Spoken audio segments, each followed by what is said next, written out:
Hello and welcome to the latest episode of the PERE podcast, which is a bit different today. I'm not as usual being joined by my colleagues, but here to introduce you to a very special bit of audio captured at the PERE Europe Forum, which took place in London this week.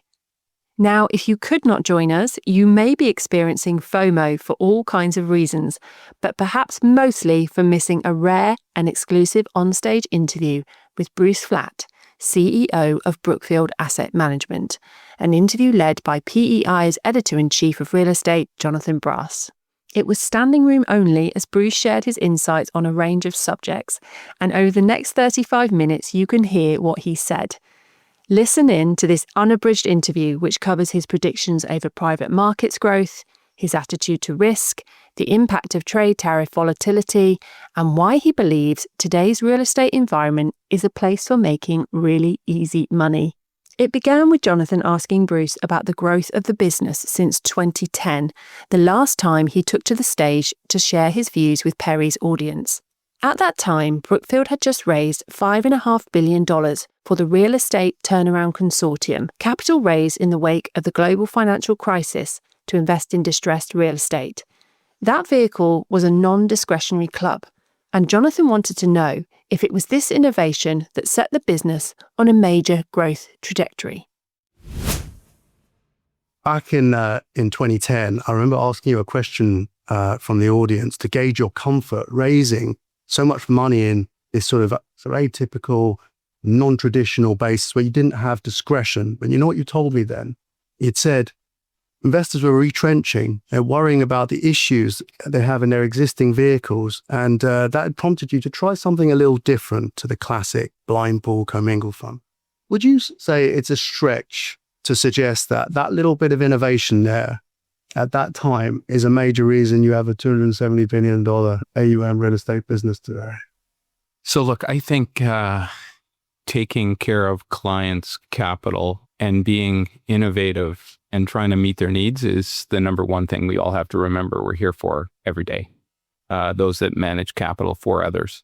And I guess since there's some things we can do today, we can still do because even though we're large, but we can't do everything like that. We have to have some sense of pools of money where they're discretion to us, like our big fund we just raised, and we raised them for each of our different businesses.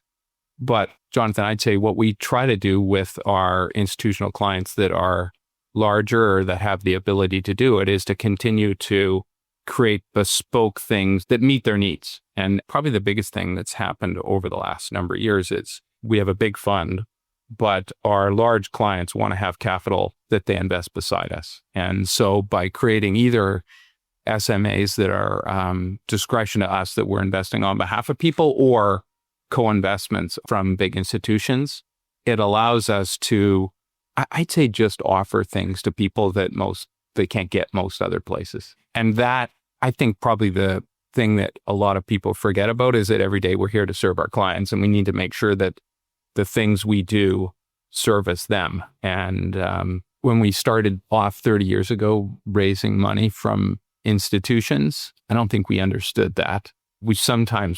We all forget that, but every day we try to learn more. And sure. I'd say that's the number one thing in client service management.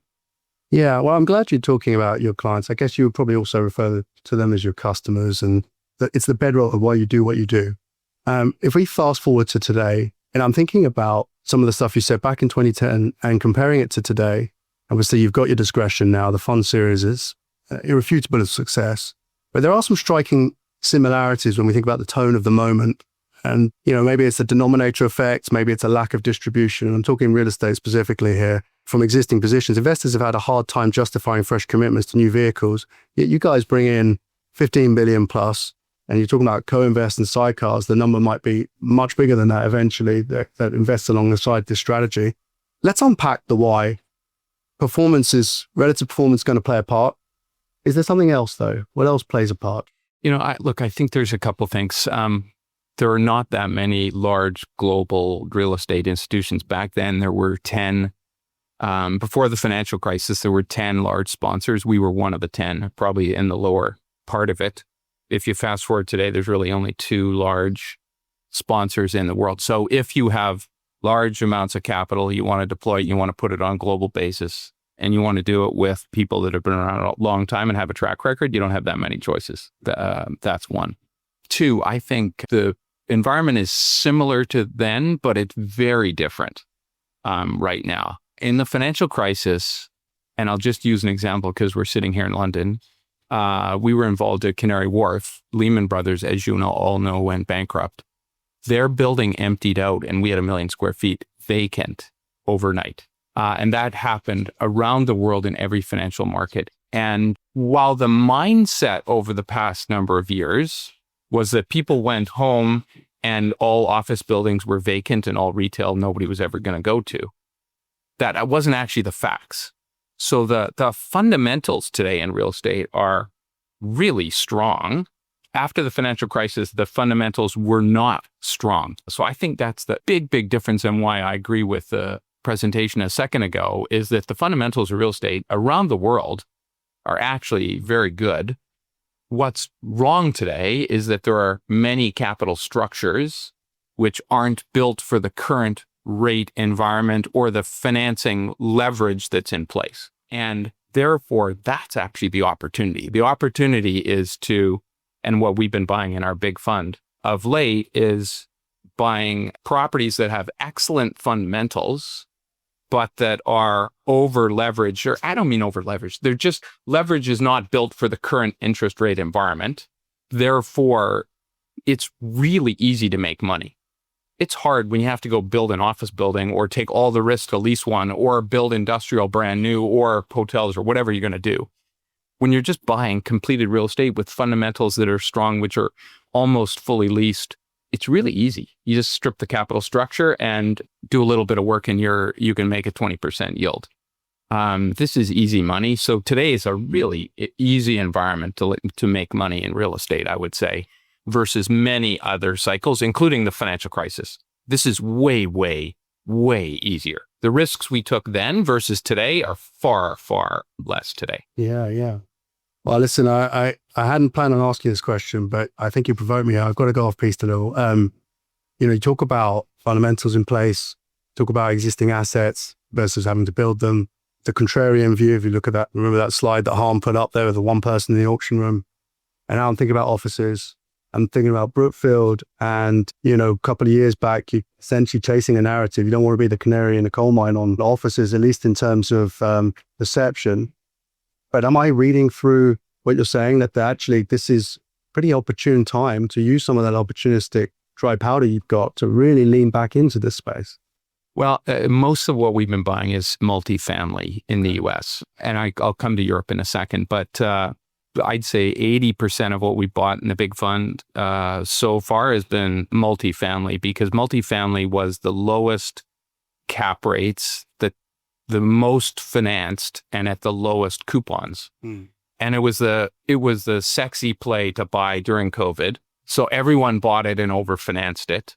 We sold, I think, $15 billion worth of apartment buildings, multifamily, during the COVID period. What we've been doing in the big fund now is buying multifamily. And the story's just really simple. They're 75, 80, 85% leased. We can buy them at 6% yields. We can get them leased up to 7.5 or 8. We can finance them at 5. And you can earn 8-9% cash returns, which grow over time, and you can easily earn 17 to 20%. And do very little work and take very little risk. So we're buying from open-ended funds that are needing to liquidate, and we've been buying from over-financed borrowers that need assistance. Yeah.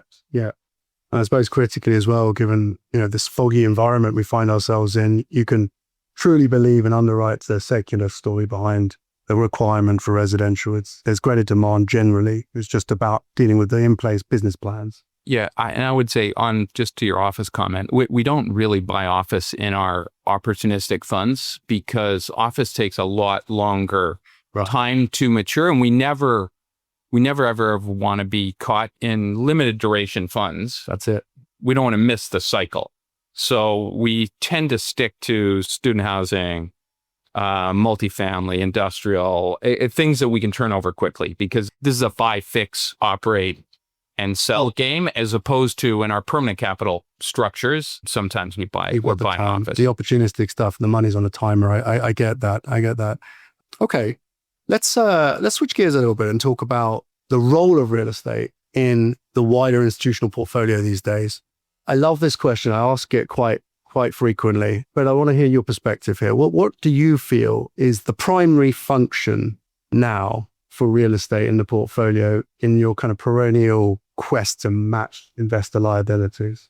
So when we started out, what we went to investors and said is you should invest in private markets because you'll earn a premium over liquid markets. You can be directly invested in things, and the distractions of the public markets will not confuse you with the value of what you actually own.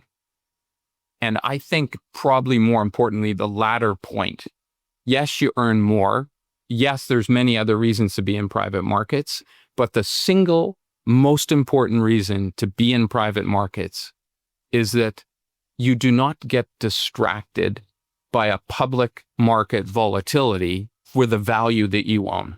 And if you buy an industrial building and it earns a 7% yield and you work it really well and you have it for 10 years and you keep owning it, and all you do is look at the asset, every day you look at the cash flows and how it's doing. If it trades in the public market, it can go up and down by 20% a week. Tariffs get announced and it goes down. In theory, the asset went down by 20%. That is terribly distracting and nothing happened to your asset. So I would say most importantly, what's happened over the last 20 years is that because of the passivity of markets and the indexing, the volatility has increased, and therefore private markets are more important today than ever. It balances out, and I guess I would say the leading institutions of the world today have 50% of their assets in private. I think 25 years from today, all capital that's not needed for liquidity purposes will be in private markets. There is no reason to have it in the public markets. They don't act properly. If you need liquidity, be in the public markets. If you don't need liquidity, be in privates. You'll earn more and you'll know what you have. And I think it'll have taken us 50 years to get there, but I think this is not going back.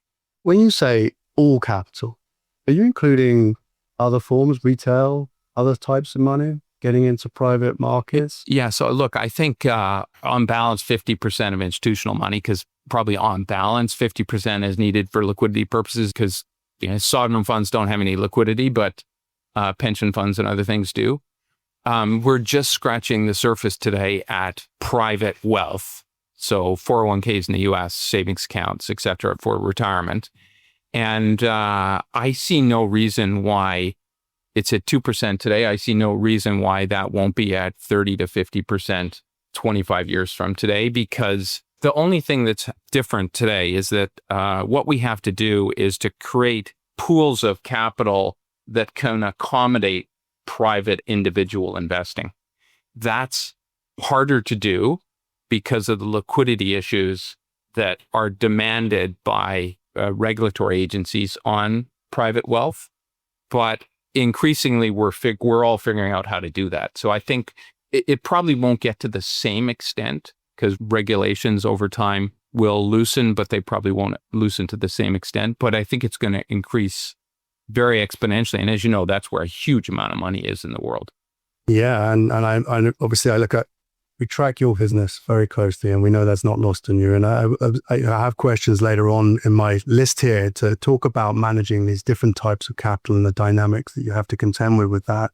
I think you're preempting me to go straight to it now. So it's obviously well known that you're also an insurance business now. You acquired a number of them. And you are also in retail capital, perhaps to a lesser degree, but it looks like perhaps outside of institutional, straight institutional, you're managing insurance money and looking for reasonable places to deploy that through your various networks of asset classes. Can we talk a little bit about what that does for a business such as yours when you get to managing all these types of money that are, as you say, going to ultimately dominate most illiquid required capital sources? What are the profound effects of a business like yours? So firstly, our goal of our business has always been have as much or more capital than anybody else be able to do things, therefore, that are larger, therefore, eliminate as much competition as possible in going into transactions, operate them well, and run businesses. That's the goal of the business. To be able to do that, today, we built our capabilities to accomplish this, but we raise $50-60 billion of institutional money a year, $25 billion of retail wealth, and we sell through our insurance business, which is all backed by our own balance sheet capital, about $25 billion of annuities a year. These are fixed annuities, so we're just paying an interest coupon to people for their retirement savings. So we raise about $100 billion a year. That gets deployed into our large funds, into separate accounts or into credit across the board. And increasingly what we've been doing is building out the skills to be able to deploy all of that capital on an effective basis. And all I'd say is that every pool of capital based on regulation and risk and reward has different types of things they're looking for. But fundamentally, they're all looking for the same thing. They want to take, obviously, you want low risk and high returns. But fundamentally, our insurance capital is, I'd say, more tilted towards lower risk, longer duration cash flows, and more credit-like returns, whereas our institutional capital is more opportunistic in nature and looking for higher returns. And those are the two, I'd say, and we have everything in between. Hence, we're increasingly seeing Brookfield, the lender in the real estate space. Yeah, look, I think probably one of the most exciting things in real estate right now is that we, both in our secondary solutions business for real estate and all of our other, for private equity, infrastructure, et cetera, and even in our main funds, we're assisting other sponsors liquidate assets or deal with issues that they have in funds. So we're assisting them recapitalize a fund. That's a business that was nascent 10 years ago. It was increasing 5 years ago. Today, it's becoming much, much more significant, partly because when you have $1 trillion of stuff, can't do everything yourself. Right. And therefore, being able to put capital and assist other medium-sized sponsors deal with issues they have and provide capital to them is an increasingly large business for us, because what we have is the ability to raise capital and knowledge of industries and like picking transactions, we can pick sponsors. Yeah. I'm gonna touch on a couple of the things you mentioned just now. Eliminating competition, definitely bringing giant pools of capital sources like this, a very different animal in the investment universe. But of course, there's no such thing as a free lunch either. And you start to, as you mentioned yourself, you're now leaning towards more highly regulated areas with the insurance businesses, I agree with retail capital too. That's got to have a profound impact on your, let's say, attitude towards risk as a business. Another one of my favorite questions is tolerable risk versus intolerable risk. As you sit here today, what do you feel are the tolerable risks for your business, given all this money and different complexion of money you're serving, and maybe throw in an intolerable risk too? Yeah. So, look, I'd say we have 2,500 investment people, 300,000 operating people. We operate in 30 countries, $1 trillion of assets, 250 businesses. That's a lot of stuff. Something goes wrong or good or bad every day, every morning, every hour. But what's really, really interesting about this business, and I'm not sure I would have concluded this 35 years ago when I started at Brookfield, but as we get bigger, the businesses we buy and the people we get with them when we buy them and the platforms we can acquire are better as you increase with size. Therefore, the risk you're taking as you go larger and the counterparties you deal with are way easier and way better. What's amazing is the risks keep going down. Like the counterparties we used to deal with 25 years ago and the counterparties we deal with today, are the latest transactions we've done. Intel, Microsoft, Amazon, like the NVIDIA. You can go through the list of the counterparties we have. They're amazing. So the credit risks we're taking are far, far less. As you scale up, it's never easy. I'm not suggesting it is, but the risks you take seem to get less. Let me play devil's advocate for a moment, though. I knew you would. I have to.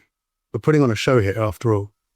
Yes, you mentioned all these household names. Well, the chances of something going wrong is now, somewhat mitigated by how solid these businesses are. However, if something was to go wrong, you're at $1 trillion now. I mean, dare I say you're systemically important? Yeah, the only thing is, I think even though we're big, we're in 30 countries. What our amount of capital compared to the markets we're in is de minimis, very de minimis. Yes, we're a large player in real estate or infrastructure or power, but these markets are the three big businesses we have are infrastructure, power, and real estate. And those three businesses they're the backbone of the whole global economy. They're the largest businesses in the world. Therefore, our capitals are relevant to the system. I think it's important and we're trying to contribute, but it's not of any scale. It's systemic. What's more, I'd say the risk we have is some of these parties are Goliaths and they dictate terms. And if we're not delivering something to them, you're not dealing with a small company. When Microsoft calls you and says you didn't perform, it's a problem.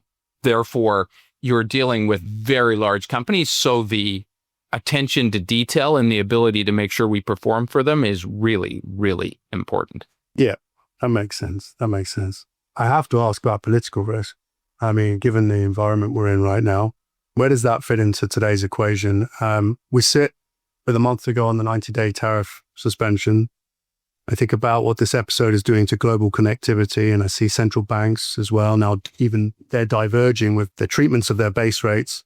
So how does a global asset manager like Brookfield reconcile with a deglobalizing environment in which to do business? So we own, build, buy the backbone of the global economy, real estate, infrastructure, or renewables. Largely some private equity businesses, but largely what we do is we go to a country, we put money into the country, we sell goods or services to people in that country. What we don't do is move goods over borders. So tariffs, I'll start out by saying tariffs don't really impact most of our businesses on a primary effect. Therefore, there's less impact to us and we have less of a view than others because we're not impacted as much by tariffs. Having said that, what I would say is these things come and go. If you look back, you showed the 20-year or 30-year chart of one of the stock markets up there. But if you I put a 40-year chart in our shareholder letter the other day, which was the S&P 500 for 40 years. I only picked that because it's just known by everyone. No one can debate it. If you look back at it, every single period of time when there were deviations in the markets, it seemed like it was the worst that ever occurred. What's evident by looking at a 40-year chart going back is that they were irrelevant in the history of the financial markets. And I think that's going to be true today. So I would say we're not too concerned about tariffs and all the things that are going on. This will get sorted out. Yes, some businesses will lose, some countries will lose, but on balance, the world's going to be fine. And we're going to sort ourselves out. And it will be different than it was before. There's no doubt about that.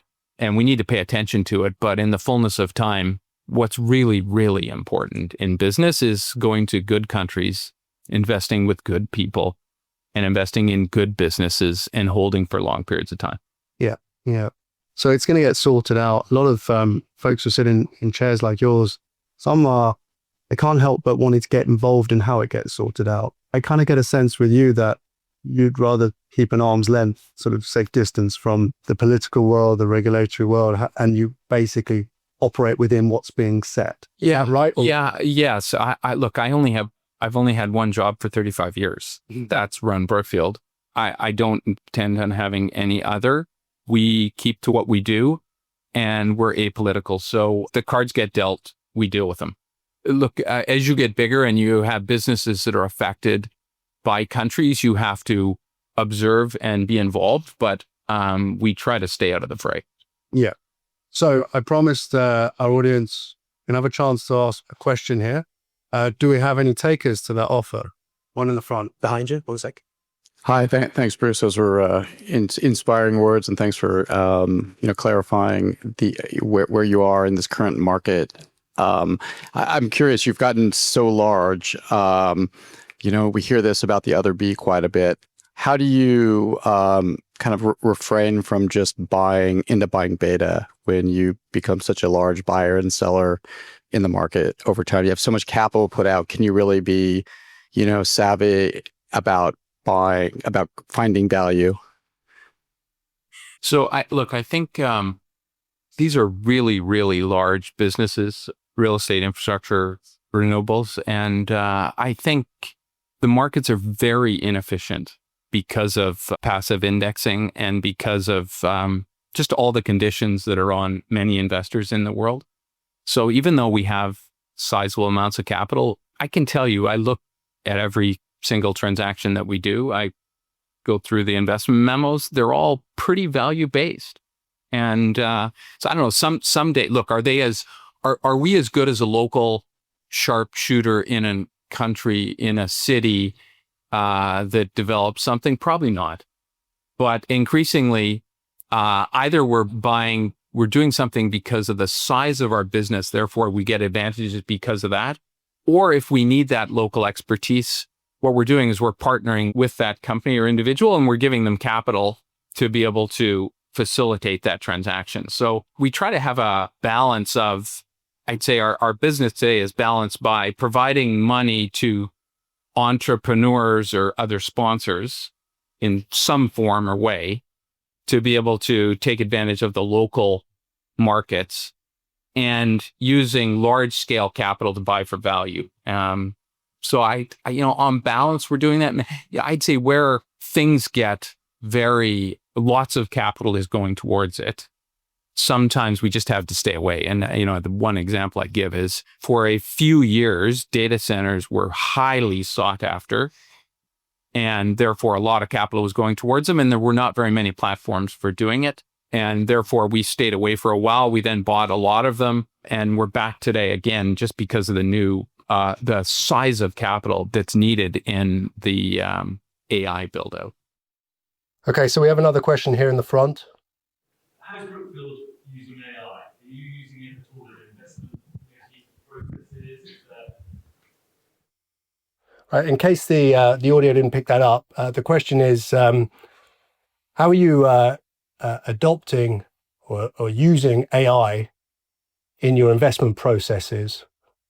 Where does it play a part at this point? Three things. One, we're among the biggest builders of data centers today in the world.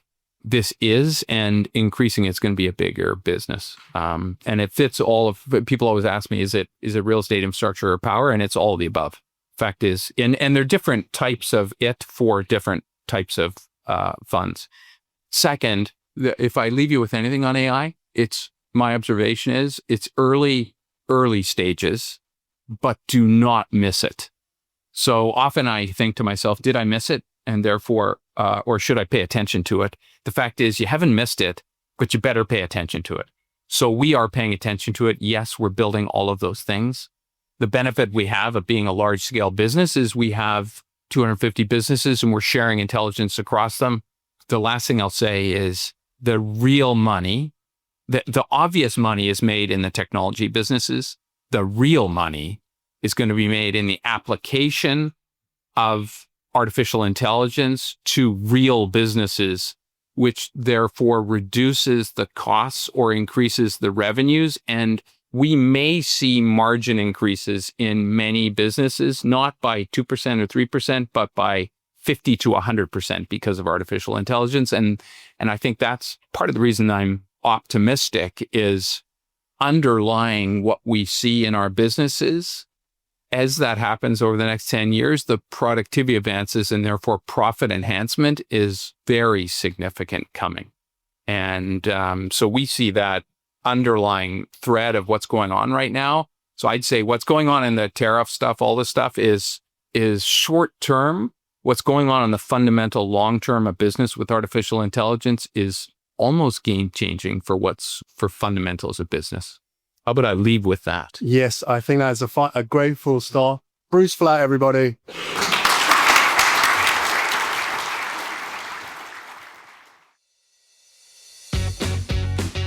So there you have it, a very optimistic Bruce Flatt, whose long-term prognosis for the real estate markets should have everyone reassured. Flatt was not alone in his outlook. The PERE conference reflected a clear sense of optimism. On stage, panels reflected an increasingly active investment market, huge demand for many types of real estate, and reports of fundraising experiencing a reboot. Offstage, the feelings were mutual. In an audience poll, 60% said they felt positive about the months ahead. To hear a breakdown of why there was so much optimism, tune in next week when our editorial team will be back to share their insights of the key takeaways from this 2-day event. Thank you for listening.